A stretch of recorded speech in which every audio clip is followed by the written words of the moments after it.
کہ وہ ان اصلی دستاویزات کو حاصل کرنے کے بعد اباقہ کو ختم کر دیتے، مگر سب کچھ اس کے الٹ ہوا تھا۔ پلان اے اور پلان بی ناکام ہو چکا تھا۔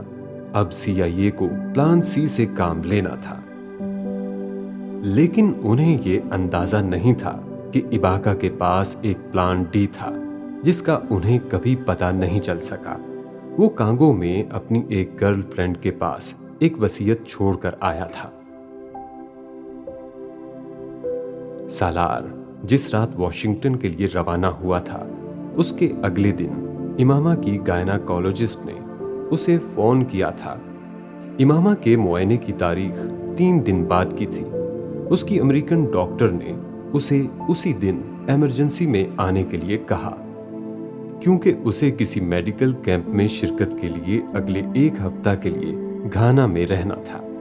اس کی سیکریٹری نے امامہ سے کہا تھا کہ وہ اپنی تمام اپوائنٹمنٹس ری شیڈول کر رہی ہے، اور اس نے امامہ کو آج کے دن کا کہا تھا۔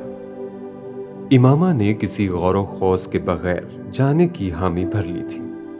وہ اسے ایک معمول کی بات سمجھ رہی تھی، اور اس میں اس کا کوئی قصور نہیں تھا۔ اگر سالار سکندر CIA کے ہاتھوں بے بس ہو رہا تھا تو امامہ تو کوئی شے ہی نہیں تھی۔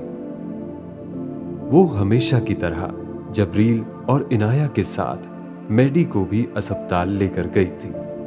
وہ کنشاسا کے بہترین اسپتالوں میں سے ایک تھا، کیونکہ وہاں پر زیادہ تر غیر ملکی ملٹی نیشنل کمپنیز اور سفارتکاروں کا علاج ہوتا تھا۔ سالار اس وقت اپنی فلائٹ پر تھا، اور امامہ کا خیال تھا وہ جب تک واشنگٹن پہنچتا وہ اس سے بہت پہلے واپس گھر آ جاتی، لیکن وہ واپس گھر نہیں آ سکی تھی۔ اس کی ڈاکٹر نے اس کا الٹرا ساؤنڈ کرنے کے بعد کچھ تشویش کے عالم میں اس سے کہا تھا کہ اسے بچے کی حرکت اب نارمل محسوس ہو رہی ہے۔ اس نے اسے بتایا تھا کہ اسے کچھ اور ٹیسٹ کروانے ہوں گے، اور ساتھ اسے کچھ انجیکشن بھی لینا ہوں گے۔ ڈاکٹر نے اسے فوری طور پر ہاسپٹل میں کچھ گھنٹوں کے لیے یہ کہہ کر ایڈمٹ کیا تھا کہ انہیں اس کو زیر نگرانی رکھنا تھا۔ اسے ایک کمرے میں شفٹ کیا گیا تھا، اور جو انجیکشن امامہ کو دیے گئے تھے وہ درد بڑھانے والے انجیکشن تھے۔ امامہ کو گھر سے غائب اور سالار اور اپنی کسی اور فیملی ممبر سے رابطہ منقطع رکھنے کے لیے CIA کے پاس اس سے بہترین حل نہیں تھا کہ اس کے بچے کی قبل از وقت پیدائش عمل میں لائی جائے۔ امامہ انجیکشن لگوانے سے پہلے ہاسپٹل کے کمرے میں ہی ہیڈی، جبریل اور عنایہ کو لے آئی تھی۔ اس وقت بھی اس کا یہی خیال تھا کہ چند گھنٹوں میں وہ واپس گھر چلی جائے گی، لیکن اسے پہلی بار تشویش تب ہوئی تھی جب اسے درد ذہ ہونا شروع ہو گیا تھا، اور ڈاکٹر نے اس کی تصدیق بھی کر دی تھی کہ انجیکشن کے ری ایکشن میں شاید انہیں بچے کی زندگی بچانے کے لیے فوری طور پر دنیا میں لانا پڑے گا۔ وہ پہلا موقع تھا جب امامہ بری طرح پریشان ہوئی تھی۔ وہاں کنشاسا میں گھر کے چند ملازموں کے علاوہ ان کا کوئی ایسا حلقہ احباب نہیں تھا جنہیں وہ ایسے کسی بحران میں مدد کے لیے پکارتے یا جن پر بھروسہ کرتے۔ ان کا جتنا میل ملاپ تھا وہ سرکاری اور غیر ملکی تھا۔ فوری طور پر امامہ کی سمجھ میں یہ بھی نہیں آیا تھا کہ وہ بچوں کو کہاں بھیجے۔ اس کی ڈاکٹر نے اسے مدد کی پیشکش کی تھی کہ وہ بچوں کو اپنے گھر رکھ سکتی ہے، لیکن امامہ کے لیے تو یہ ناممکن تھا۔ وہ اپنی اولاد کے بارے میں جنون کی حد تک محتاط تھی، اور خاص طور پر جبریل کے حوالے سے یہ غیر فطری نہیں تھا۔ اس نے ایک بھرے پرے خاندان سے نکل کر 10 سال کی قید تنہائی کاٹی تھی، اور پھر امید اور نا امیدی کے درمیان لٹکتے ہوئے اس نے ان خونی رشتوں کو پایا تھا۔ وہ اس کی کل کائنات تھے، اور اسے اس وقت ملے تھے جب وسیم کی موت کے بعد وہ مایوسی کے سب سے بدترین دور سے گزر رہی تھی۔ جبریل اس کی زندگی میں اس وقت بہار کی طرح آیا تھا۔ اس کے وجود کے اندر پلتے ہوئے بھی اس نے ماں کو کسی مسیحا کی طرح سنبھالا تھا۔ جبریل عام بچوں جیسی عادات نہیں رکھتا تھا۔ ذہانت اسے باپ سے ورثے میں ملی تھی، لیکن برداشت اس نے کہاں سے لی تھی یہ امامہ نہیں جان پائی تھی۔ اس کے دونوں بچے ہی ضدی اور شرارتی نہیں تھے، لیکن جبریل میں ایک عجیب سی سنجیدگی اور سمجھداری تھی جو اس کے معصوم چہرے پر بلا کی سجتی تھی۔ اسپتال میں امامہ اور ڈاکٹر کے درمیان ہونے والی تمام گفتگو بھی اس کے سامنے ہی ہوتی رہی تھی، اور وہ چپ چاپ بیٹھا سن اور دیکھ رہا تھا۔ امامہ نے ہیڈی کو اپنے بچوں کی ذمہ داری سونپنے سے پہلے جبریل کو عنایہ کی ذمہ داری سونپی تھی۔ اسے بہن کا خیال رکھنے کا کہا تھا اور کبھی بھی اسے اکیلا نہ چھوڑنے کا کہا تھا۔ جبریل نے ہمیشہ کی طرح سر ہلایا تھا۔ فرما برداری سے یہ ذمہ داری اسے پہلی بار نہیں سونپی گئی تھی، ہمیشہ سونپی جاتی تھی۔ لان میں اکیلے کھیلتے ہوئے، کسی شاپنگ مال میں شاپنگ کے دوران، پریم میں بیٹھے، گاڑی میں اکیلے بیٹھے، جب سالار کبھی کسی سروس اسٹیشن یا کسی اور جگہ اکیلا انہیں لے کر جاتا اور کچھ منٹوں کے لیے اتر کر کچھ لینے جاتا، جبریل خود بخود کمانڈ سنبھالنے کے لیے تیار ہو جاتا تھا اور عنایہ بھائی کی فرما برداری کرتی رہتی تھی۔ ایک بار جبریل کو ایک ذمہ داری سونپی گئی تھی، ایک بار پھر اس نے ہمیشہ کی طرح ماں کو تسلی دی تھی۔ آپ نیا بیبی لے آئیں، میں اس بیبی کا خیال رکھوں گا۔ 4 سالہ جبریل نے انگلش میں ماں کو تسلی دی تھی، اور اس کی تسلی امامہ کے ہونٹوں پر اس تکلیف میں بھی مسکراہٹ لے آئی تھی۔ آپریشن تھیٹر میں جانے سے پہلے اس نے ان دونوں کو گلے لگا کر چوما تھا، اور پھر ہیڈی کو ان کا خیال رکھنے کا کہہ کر اور سالار کو اطلاع دینے کا کہتے ہوئے اپنا فون اور بیگ تھما گئی تھی۔ اور جب وہ ہوش میں آئی تھی تو اس کمرے میں وہ اکیلی تھی۔ وہاں نہ ہیڈی تھی، نہ جبریل، نہ عنایہ، نہ ہی ہومین۔ یوٹیوب پر کسی نے ایک ویڈیو اپلوڈ کی تھی جس میں ایک سیاہ فام بروکلین کے ایک نسبتاً پسماندہ حصے میں ایک پاس سے گزرنے والی گاڑی سے یکدم نکلنے والے 2 سفید فام لوگوں سے لڑتا نظر آیا تھا۔ ان سفید فاموں کے ہاتھوں میں موجود ریوالور سے بچنے کی کوشش کرتا، انہیں چھینتا اور ان پر فائر کرنے کے بعد ان میں سے ایک کے ہاتھوں گولی کھا کر گرتا نظر آیا تھا۔ پھر ان دونوں افراد کا اسے بے رحمی سے گھسیٹ کر گاڑی میں تقریباً پھینکنے والے انداز میں گرایا جانا بھی اس ویڈیو میں تھا۔ ویڈیو سیل فون سے نہیں، اس بلڈنگ میں رہنے والے ایک سیاہ فام نو عمر بچے نے ہینڈی کیم سے بنائی تھی، جو اتفاقاً اس جگہ سے بالکل قریب ایک بلڈنگ کی دوسری منزل کی کھڑکی سے ایک اسکول پروجیکٹ کے سلسلے میں ایک ویڈیو شوٹ کر رہا تھا۔ اس بچے نے ویڈیو شوٹ کرتے ہوئے بھی چلا چلا کر ان دونوں افراد کو سیاہ فام کو کھینچ کر گاڑی میں ڈالنے سے روکنے کی کوشش کی تھی، لیکن اس کوشش میں ناکامی کے بعد اس نے اس گاڑی کی نمبر پلیٹ کو زوم کر کے ریکارڈ کیا تھا۔ پولیس کو ویڈیو دینے سے پہلے اس نے وہ ویڈیو سیاہ فاموں کے ساتھ امریکہ میں ہونے والی زیادتیوں پر مبنی ایک ویب سائٹ پر منتقل کی تھی، اور اس ویب سائٹ نے اسے یوٹیوب پر اگلے 12 گھنٹوں میں وہ ویڈیو یوٹیوب پر دستیاب ہو گئی تھی۔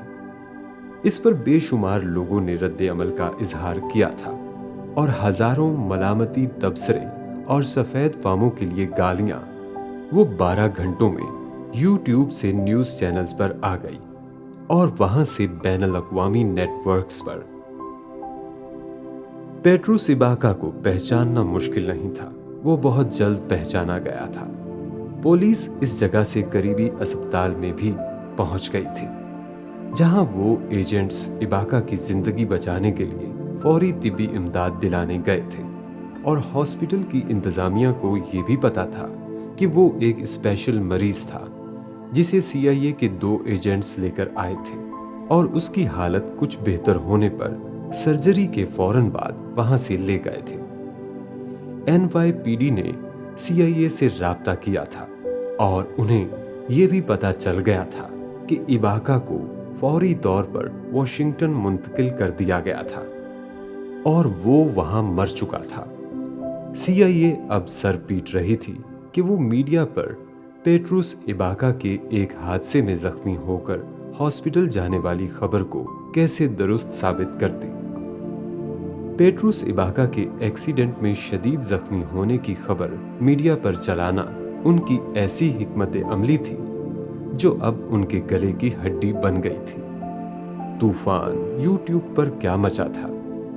طوفان تو وہ تھا جو CIA ہیڈ کوارٹرز میں آیا تھا۔ ایک آسان ترین سمجھا جانے والا آپریشن CIA کے منہ پر ذلت اور بدنامی تھوپنے والا تھا۔ ساتھ امریکن گورنمنٹ اور ورلڈ بینک بھی پھنسنے والے تھے، اور فی الحال CNN کو اس مصیبت سے نجات تو ایک طرف، اس پر قابو پانے کا بھی کوئی طریقہ سمجھ میں نہیں آ رہا تھا۔ کبھی کبھی انسان کو اس کی بے وقوفی نہیں، اس کی ضرورت سے زیادہ چالاکی لے ڈوبتی ہے۔ CIA کے ساتھ بھی یہی ہوا تھا۔ ایک تیر سے دو شکار کرتے کرتے وہ اپنی کمان ہی توڑوا بیٹھے تھے۔ انہوں نے پیٹروس کو نیو یارک کے اس ہاسپٹل میں چھوڑ دیا ہوتا تو ان کی بچت ہو جاتی۔ وہ اسے کسی حادثے کا زخمی دکھا کر اس سے جان چھڑانا چاہتے تھے، اور یہ کام وہ واشنگٹن میں کرنا چاہتے تھے جہاں سالار سکندر تھا۔ اور اس دن واشنگٹن میں صرف ایک حادثہ ہوا تھا جس کا ایک زخمی پیٹروس ایباکا کو ظاہر کر کے دونوں کا تبادلہ کیا گیا تھا۔ ہاسپٹل کی انتظامیہ کو ایباکا کے حوالے سے معلومات تھیں، بالکل نیو یارک کے اس ہاسپٹل کی طرح جہاں ایباکا کو پہلی بار لے جایا گیا تھا۔ اس کی حالت مسلسل بگڑ رہی تھی، اور CIA سرجری کے بعد ہاسپٹل سے اسے اپنے ٹھکانے پر لے جا کر بھی اس سے کوئی کام کی بات نہیں پوچھ سکی تھی۔ تو اب انہیں اس سے وہ آخری کام لینا تھا جس کے لیے اسے واشنگٹن پہنچایا گیا تھا، اور جس کے لیے نیوز چینلز پر بار بار اس حادثے کے زخمیوں اور مرنے والوں کے نہ صرف نام چلائے گئے تھے بلکہ ان کی پاسپورٹ سائز کی تصویریں بھی۔ CIA کو یقین تھا نیوز چینلز پر چلنے والی یہ خبر سالار سکندر کے علم میں ضرور آئے گی، اور انہیں یہ بھی یقین تھا کہ جس طرح کی قربت ان دونوں کی حالیہ کچھ عرصے میں رہتی تھی وہ متقاضی تھی کہ سالار اس سے ملنے ضرور جاتا۔ اندازے درست ثابت ہوئے تھے۔ وہ خبر سالار نے دیکھ بھی لی تھی اور وہ فوری طور پر اس سے ملنے بھی چلا گیا تھا۔ اگر کسی طرح وہ خبر اس کے علم میں نہ آتی یا وہ اس سے ملنے نہ جاتا، تب CIA والے ہاسپٹل کے ذریعے اس سے رابطہ کرتے اور کہتے کہ پیٹروس ایباکا کی آخری خواہش ہے کہ وہ سالار سکندر سے ملنا چاہتا ہے۔ لیکن انہیں پلان B کی ضرورت نہیں پڑی تھی۔ سالار ایباکا کو دیکھنے چلا گیا تھا، اور ہاسپٹل میں آنے جانے میں اسے تقریباً 2 گھنٹے لگے تھے، اور CIA کو اتنا ہی وقت چاہیے تھا۔ اس کے کمرے سے لیپ ٹاپ سمیت ہر اس چیز کا صفایا کرنے کے لیے جسے وہ کام کی سمجھتے تھے۔ سالار کو کسی اور کام کے لیے کمرے سے اتنی دیر تک باہر رکھنا ان کے لیے مشکل تھا کہ وہ اپنا لیپ ٹاپ تو ساتھ رکھتا تھا، لیکن ہاسپٹل جاتے ہوئے انہیں توقع تھی وہ سب کچھ وہیں چھوڑ کر جائے گا۔ سب کچھ ویسے ہی ہوا تھا جیسے ان کا پلان تھا، لیکن نتیجہ وہ نہیں نکلا تھا جس کی انہیں توقع تھی۔ وہ ویڈیو انہیں لے ڈوبی تھی۔ کوئی بھی اس ویڈیو میں نظر آنے والے چہرے کے نقوش کو بھول نہیں سکتا تھا، وہ اتنے واضح تھے۔ اور اس ویڈیو میں دوسری سب سے نمایاں چیز وہ وقت اور تاریخ تھی جو اسکرین پر نیچے آ رہی تھی۔ وہ اس پیٹروس ایباکا کی شناخت نہیں بدل سکتے تھے، اور وہ واشنگٹن کے ہاسپٹل میں بظاہر حادثے میں زخمی ہو کر آنے اور مرنے والے ایباکا کی شناخت بھی نہیں بدل سکتے تھے۔ وہ نیوز چینلز پر ایباکا کی تصویریں نہ چلوا چکے ہوتے اس حادثے کے فوراً بعد شدید زخمی فرد کے طور پر، تو شاید CIA یہی کرتی